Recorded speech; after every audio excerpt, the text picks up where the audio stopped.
So, ang lalaki nagsabi na, salamat. Salamat. Yan.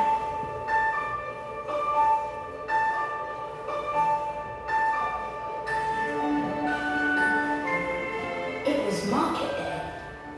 Simon and Sarah were going into town with their mum and dad to buy food. Yan. So, sino yung andyan? Nakikita nyo? Simon, yung naka-yellow. Ito, si Simon.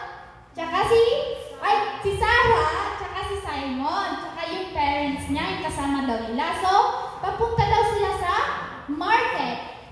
Papunta daw sila sa palengke para bumili na mga, to buy food. Para bumili sila ng mga pagkain.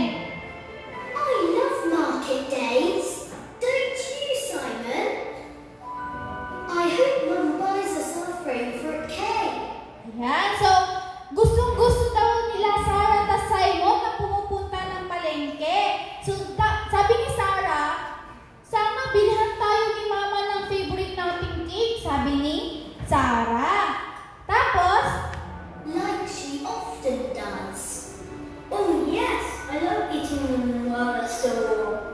yan. So, sabi naman ni Simon, oo nga, sabi niya, oo nga, sabi ni Simon kay Sarah, masarap kumain ng cake hanggat yung weather daw is maganda, sabi ni Simon kay Sarah. Ano yung pinapabili ni Sarah at Simon?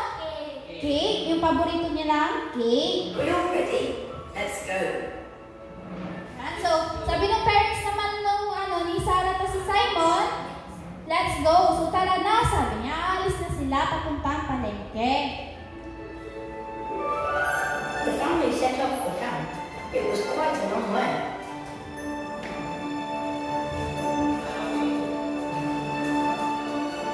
After a while, as they neared the town, they saw a crowd of men, and Jesus was with them. Ayan. So, habang papalakad daw sila papuntang palengke sa town, may nakita daw sila. Sino yung nakita nila? Ayan o. Si Jesus. Sino yung mga kasama ni Jesus? Mga tao. So, yan yung 10 lepers. Kasama ni Jesus yung 10 lepers. So, sa tingin niyo, anong pinag-uusapan nilang dyan sa time na yan? Alam niyo kung ano pinag-uusapan nila. So, nakita nila sa Simon sila Jesus with 10 lepers.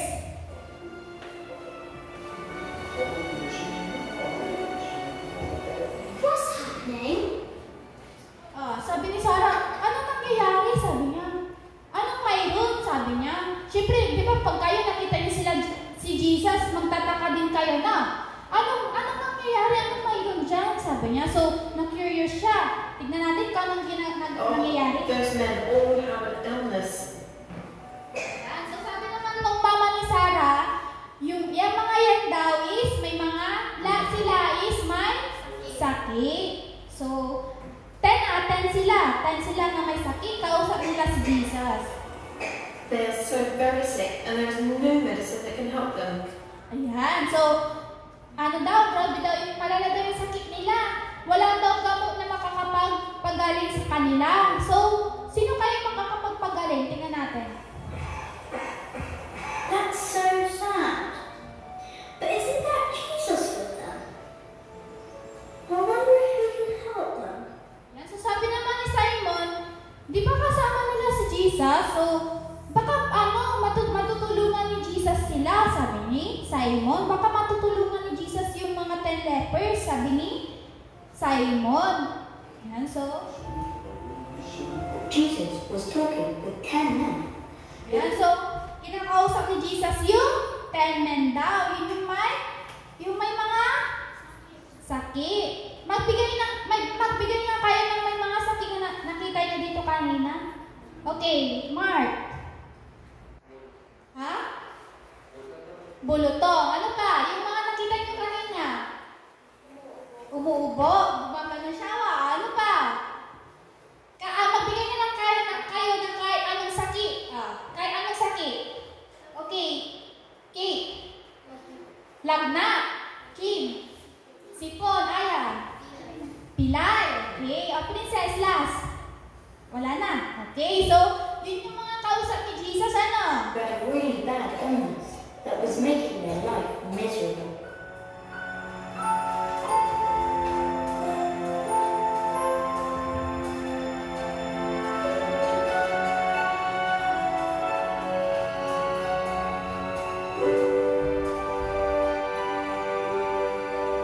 As they walked home, one of the men noticed his hand. Ayan, so habang papauwi daw sila, yung 10 lepers, yung isang lalaki daw, napansin niya yung kamay niya. Sabi niya, napansin niya, bakit nawala yung mga sugat ko, sabi niya. Napansin niya na nawala yung mga sugat niya, yun, no? Oh wow! Look at my hands! Oh, and my face! Ayan, so nagulat siya, wow, sabi niya. Nagulat siya kasi nawala yung mga sugat niya, pati yung nasa mukha niya. Sabi niya, tingnan niyo yung mukha ko, nawala yung mga sugat, sabi ng isang lalaki. Amazing! All the men looked at one another. Yan, so lahat sila, tingnan yung sarili, lahat sila, kunyari, yan sila, kayong lahat, tingnan nyo yung sarili nyo, isa't isa, tingnan nyo yung isa't isa, ano? Tapos sila din, tingnan nila. Oh, look! I think Jesus has made them all well. Yun, so napansin nila Simon din yung mga 10 lalaki na nakita nila kung paano pinagaling ni Jesus yung 10 lalaki. Kasi hindi lang isang lalaki yung pinagaling niya, kundi lahat sila is napagaling ni Jesus. Of course Jesus could help. All the men had been made better, and they were all so happy. Yan, so masaya daw sila. Stopped and looked back. Ayan, so, pero, nakikita niya, diba? Yung ibang lalaki, papauwi na daw sila. Pero yung isang lalaki, umistop daw siya. Nag-stop daw siya at tumingin sa likod. Sa tingin niya, anong gagawin niya? Anong gagawin niya? Ayan. Ano yun? Magpapasalamat ba? Ano ba? Okay, so tingnan natin. Oh, when the men stopped, Sabi ni Simon, oh, may isang lalaking umistop, sabi niya. I wonder why. Thank you! Oh, ano sabi niya? Thank you. Sige nga, sabay-sabay nga. Thank you! Thank you, sabi niya. Kaya siya nagpapasalamat. Kay? Jesus.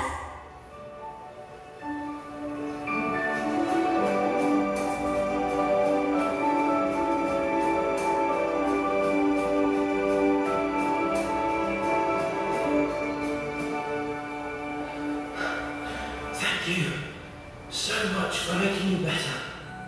Ano sabi niya? Thank you so much for making me better, sabi niya. Salamat at pinagaling mo ako, sabi ni itong lalaki pala na umistop at nagbigay ng pasasalamat kay Jesus ay isa siya Samaritan. Yung ibang kasama niya yung mga Jewish, pero siya nag-iisang Samaritan. Siya yung nag-stop up na thank you kay Jesus. So just one man came back to say thank you. Ayan, so sabi ni Simon, so isang lalaki lang daw yung nagpasalamat kay Jesus. Samantalang, di ba lahat sila pinagaling ni Jesus? Yung nakikita nyo, ayan o, lahat sila pinagaling ni Jesus, pero isang lalaki lang daw yung nag-thank you kay Jesus. Where did the other 9 men go? They didn't come back to thank Jesus. O hindi daw bumalik yung 9 na lalaki para mag-thank you kay Jesus. Yung isa lang daw yung nag-thank you. But for the one man who did come back to say thank you, well, it made him so happy.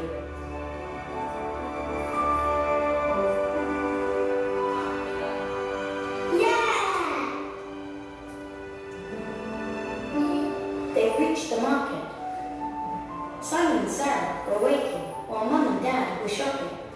Ayan, so after nung nangyari na yon, sila Simon at Sarah naman is nakarating na sila sa bayan, sa market, sa palengke. Ayan. So, habang naghihintay daw sila Simon at Sarah sa kanilang mga magulang, habang nag-shopping yung mga parents nila,